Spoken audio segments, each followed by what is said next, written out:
Agrimly is an AI-powered platform for online agriculture education. It utilizes artificial intelligence technology to provide educational resources, courses, and information related to agriculture. This platform aims to enhance the learning experience and promote agricultural knowledge among जाता students. है। अब आपको बताऊंगा DNA का structure या DNA का component. तो काफ़ी हद तक तो मैंने पॉइंट को पहले ही से बता दिया। अब केवल क्या लिखोगे इसके अंदर में ये चीज़ को आप जानिए। सबसे पहले नंबर 1, डीएनए न्यूक्लियोटाइड का लॉन्ग पॉलीमर है, जो कि डीएनए क्या है, कई सारे न्यूक्लियोटाइड मिलके एक डीएनए का हेलिकल बनाते हैं। आपको मैंने पहले बताया, इधर ध्यान दीजिए जिससे कि आपको समझ में आ जाए। यहाँ से लेकर के मैं कलर कर रहा हूँ, इस जगह से लेकर के यहाँ तक एक न्यूक्लियोटाइड है, एक न्यूक्लियोटाइड, और ये दूसरा न्यूक्लियोटाइड, फिर तीसरा न्यूक्लियोटाइड। तो ये सब न्यूक्लियोटाइड है। आप इस पिक्चर में देखोगे तो न्यूक्लियोटाइड कितना, यहाँ से लेकर के यहाँ तक ऐसा, और यहाँ तक इतना तक एक न्यूक्लियोटाइड है। दूसरा न्यूक्लियोटाइड यहाँ से लेकर के यहाँ तक, समझ में आ गया न्यूक्लियोटाइड। ऐसा ही यहाँ से लेकर के यहाँ तक एक अलग न्यूक्लियोटाइड। तो पूरा कई सारे न्यूक्लियोटाइड मिलके डीएनए बनाते हैं, और डीएनए हैं वो उसमें न्यूक्लियोटाइड होते हैं। तो न्यूक्लियोटाइड का स्ट्रक्चर कौन कौन से होता है, तो मैंने आपको बता दिया कि इसके स्ट्रक्चर में कौन कौन होते हैं। नाइट्रोजन बेस मेन है, और नाइट्रोजन बेस जैसे मैंने आपको बता दिया, ये वाला पट्टी है, ये वाला पट्टी नाइट्रोजन बेस है, ये वाला है, ये वाला है, इसका सबका आधा आधा एक नाइट्रोजन बेस है। और ये 4 तरह के होते हैं डीएनए में: adenine, guanine, cytosine and thymine. यहाँ पे इस पिक्चर में देखेंगे तो सपोज करके यहाँ आपको बताना चाहूँगा, यदि ये थायमिन है, ये ग्वानिन है, ये साइटोसिन है, तो ये तीनों अलग अलग नाइट्रोजन बेस हैं। और इधर का अलग हो सकता है, ये एडिनाइन है, ये साइटोसिन है इतना, और इस तरह से ये ग्वानिन है, ऐसा आप कह सकते हैं। उसके अपोजिट में होता है। आप इस पिक्चर में भी आप देखते हैं तो यही पाएंगे, यहाँ एडिनाइन एक नाइट्रोजन बेस है, यहाँ थायमिन एक नाइट्रोजन बेस है, दूसरा ग्वानिन है, तीसरा साइटोसिन है, उसके बाद फिर थायमिन है। तो ये नाइट्रोजन बेस है, और नाइट्रोजन बेस 4 में से कोई एक हो सकता है। उसके बाद है पेंटोस शुगर। तो पेंटोस शुगर इसका ये, और जैसे यहाँ पे इसका ये वाला पेंटोस शुगर, इसका ये वाला पेंटोस शुगर, इसका ये वाला पेंटोस शुगर, समझ में आ गया। और पेंटोस शुगर कौन सा, डी ऑक्सीराइबोज पेंटोस शुगर। तीसरा है फास्फेट ग्रुप। अब फास्फेट ग्रुप क्या है, तो फास्फेट ग्रुप का सीधा मतलब होता है इतना सा कड़ी, इतना सा कड़ी, इतना सा कड़ी।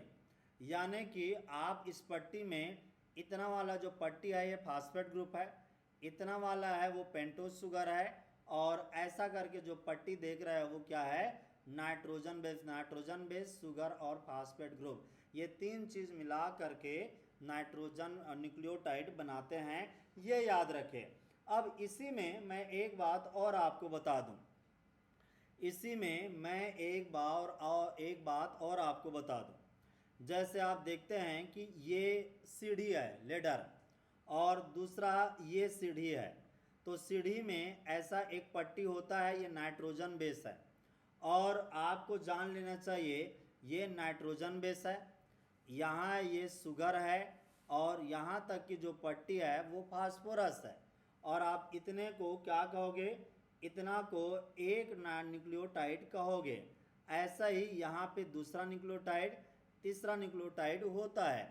ये एक पट्टी की बनावट, दूसरा पट्टी की बनावट बिल्कुल उल्टा, ये ऐसा करके ऐसा जाता है, फिर ऐसा करके ऐसा जाता है, ये ऐसा करके ऐसा जाता है, तब कहीं जा करके आप कंप्लीट इस तरह का स्ट्रक्चर पाते हैं। तो डीएनए का आप इमेजिनेशन एक सीढ़ी से कर सकते हैं।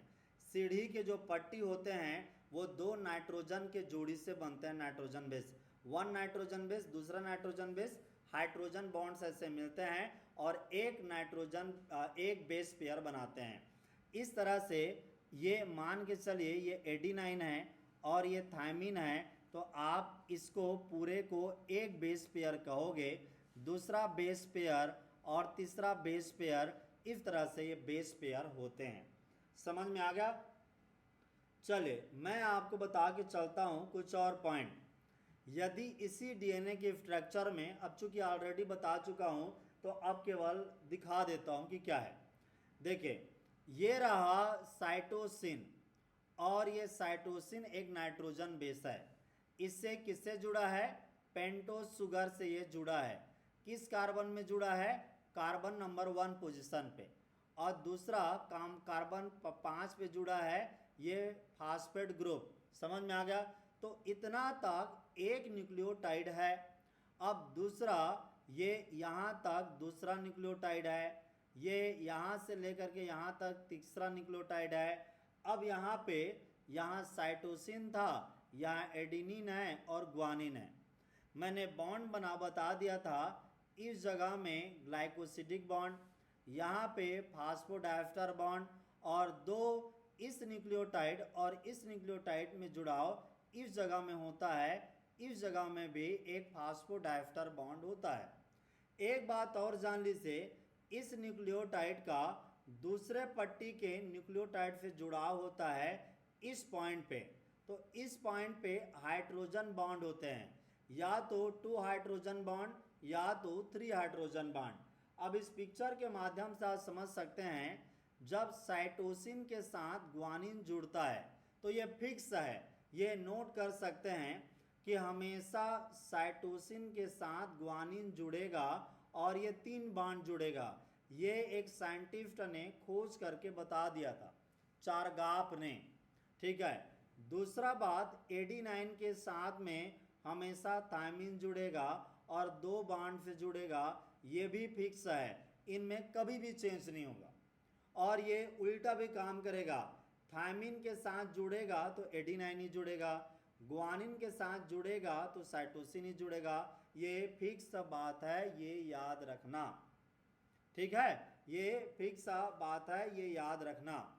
अब आपको बता दूं कि इस तरह से thymine, adenine, thymine, guanine, cytosine ये रहता है। अल्टीमेटली इसको देखे डीएनए का सीढ़ी, डीएनए लैडर और डबल हेलिक्स जो होता है उसमें किस तरह का डिफरेंसेस रहता है, इस चीज़ को भी आप यहाँ पे देख सकते हैं। ये ओरिजिनल डीएनए है और ये लेडर है। उस लेडर को ऐसे बता सकते हैं, यदि टी है तो दूसरे में ए आएगा, यदि जी है तो दूसरे में जी आएगा, सी है तो जी आएगा, ए है तो टी आएगा। ये आपको समझना है। तो स्ट्रक्चर में इन कंपोनेंट को आप समझ जाते हो तो फिर काम बनना चालू हो जाता है। अब इसमें भी वही बात है, ये क्योंकि मैंने एक बार पहला बता दिया, ये शुगर और ये नाइट्रोजन बेस और ये पेंटोज, और बॉन्ड क्या क्या होते हैं आपको पहले बता दिया। कंप्लीट वो इस तरह का एक कंप्लीट बॉन्ड बनाते हैं, याद रखना। और फिर एक बात जरूर है, एक बार जो आपको समझना था कि ये इसका बनते हुए ये ऊपर की तरफ चढ़ते दिखाई देता है और इसका नीचे की तरफ चढ़ते हुए दिखाई देता है। तो याद रखना, जैसे इसका ये वाला पॉइंट 5वां पोजीशन था, ये वाला पॉइंट 3रा पोजीशन था कार्बन का, तो जो लास्ट में रहेगा इसका 3रा वाला पोजीशन खाली रह जाता है। तो 3रा वाला पोजीशन इधर खाली हो जाएगा और इधर वाले का 5वां पोजीशन खाली हो जाता है। तब इस पट्टी जो बनता है ना, इसे 3 और 5 वाला हेलिकल कहते हैं। और इसका उल्टा होता है, इसमें 3 वाला पॉइंट से स्टार्ट होता है और इधर खाली वाला 5 पॉइंट का एंड रह जाता है। तो इसे 3-5 वाला हेलिकल कहेंगे और इसे 5-3 वाला हेलिकल कहेंगे। ये 2 पट्टी बनती है। और ये बात बता दूं, ये ध्यान दीजिए, फास्फोरस और शुगर के जोड़ी को डीएनए का बैकबोन कहते हैं। ये बैकबोन कहलाता है। और इसकी कहानी कैसे है देखो, ये जो एक सीढ़ी है, इस सीढ़ी का मेन ये जो बांस का सीढ़ी होता तो ये होता, तो ये बेस है। और ये बेस किस चीज़ का बना होता है? ये शुगर का और फास्फेट का। तो फास्फेट और शुगर डीएनए का बेस बनाते हैं, तो इसे बेस कहते हैं। याद रखना इस पॉइंट को, ठीक है। अब आपको एक बात और बता दूं, जो नाइट्रोजन बेस है वो नाइट्रोजन बेस प्यूरिन पिरामिडिन। जो प्यूरिन है, एडिनाइन और ग्वानिन को प्यूरिन कहते हैं। प्यूरिन जो होते हैं वो एक सिंगल रिंग का बना होता है, उसमें अंतर यही रहता है, क्या होता है उसमें? सिंगल रिंग का बना होता है, ऐसा हेक्सागोनल और ऐसा। ये वाला एडिनाइन और ग्वानिन, और ये साइटोसिन है और थायमिन है, कैसे बना होता है? इस तरह से साथ में मिला के ऐसा करके ऐसा बना होता है, टू रिंग होते हैं। पायरिमिडिन में टू रिंग होते हैं, प्यूरिन में सिंगल रिंग होता है इस तरह का। ये इन दोनों में यही अंतर है। होते इनके अंदर एडिनाइन और ग्वानिन प्यूरिन है, पायरिमिडिन में साइटोसिन और थायमिन आता है। टोटल 4 होते हैं, टोटल 4 नाइट्रोजन बेस होते हैं। तो उम्मीद है नाइट्रोजन बेस समझ में आया होगा। पेंटोज शुगर आया होगा। आपको इसके पहले मैंने बताया था बॉन्ड के, तो एन ग्लाइकोसिडिक लिंकेज कौन होता है? जब शुगर और नाइट्रोजन बेस को जोड़ने वाले बॉन्ड को, इस बॉन्ड को क्या कहते हैं? N glycosidic bond. इसके अतिरिक्त आपको बताऊंगा फास्फोडाइएस्टर लिंकेज। तो फास्फोडाइएस्टर लिंकेज कौन हुआ? ये फास्फेट और शुगर को जोड़ने वाला बॉन्ड को फास्फोडाइएस्टर लिंकेज कहते हैं। इसके अतिरिक्त आपको बताऊंगा 3,5 फास्फोडाइएस्टर लिंकेज कौन होता है?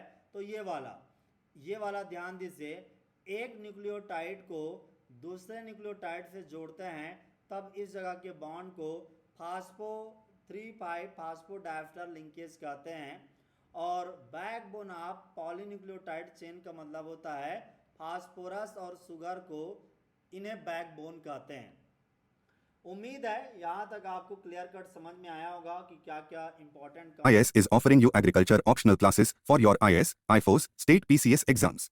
The class will be taught by Roop Singh Maitri sir, an ex-scientist from ICAR. For details contact us on mobile number 7303314331 or visit our website www.agrimly.com. Smart Notes for IS Agriculture optional for your IS, IFOS, state PCS exams is available. Notes are AI-powered, errorless, and have reliable referencing. To order, please contact via WhatsApp or call at 7303314331. For online reading of the ebook, download our Agrimly app from the Google Play Store. Get a heavy discount on it. Smart Test Series for IS Agriculture optional is also available in offline and online mode.